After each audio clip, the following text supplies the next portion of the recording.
Ikunin update dyan sa Jericho Rosales wagi bilang Prime TV Drama Actor of the Year, TV Supporting Actress of the Year sa 53rd Box Office Entertainment Awards.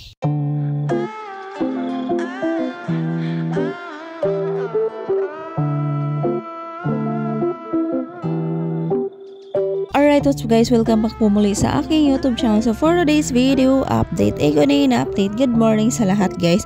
Janine Gutierrez and of course Mr. Jericho Rosales wagi bilang Prime TV Drama Actor of the Year si Mr. Pogi Jericho Rosales. TV Supporting Actress of the Year Janine Gutierrez sa 53rd Box Office Entertainment Awards 2025. Ito nga ang ibinahagi ng Guillermo Memorial Scholarship Foundation ang mga nanalo sa 53rd Box Office Entertainment Award 2025. Well, actually guys, marami sila. So ito yung mga list ng mga nanalo. Congratulations sa lahat. Ito po yung mga nanalo. 53rd Box Office Entertainment Awards winners. Phenomenal Box Office Queen of the Philippine Cinema. Walang iba kundi ang nag-iisang Miss Catherine Bernardo. Film Actor of the Year Piolo Pascual tied with Vic Soto.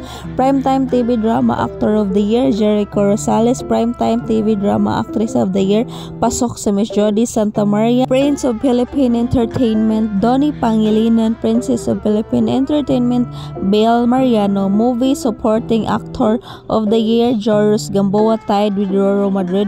Movie Supporting Actress of the Year Nadine Lustre. TV Supporting Actor of the Year Jan Estrada. TV Supporting Actress of the Year Janine Gutierrez. Male TV Host of the Year Robbie Domingo. Well, actually guys, marami silang mga nanalo. Ayan, marami po talaga sila. Ayan nga po yung mga nanalo guys. Kayo na lang magbasa ng iba. So ayan, congratulations sa lahat. Lalong-lalo na sa kapamilya.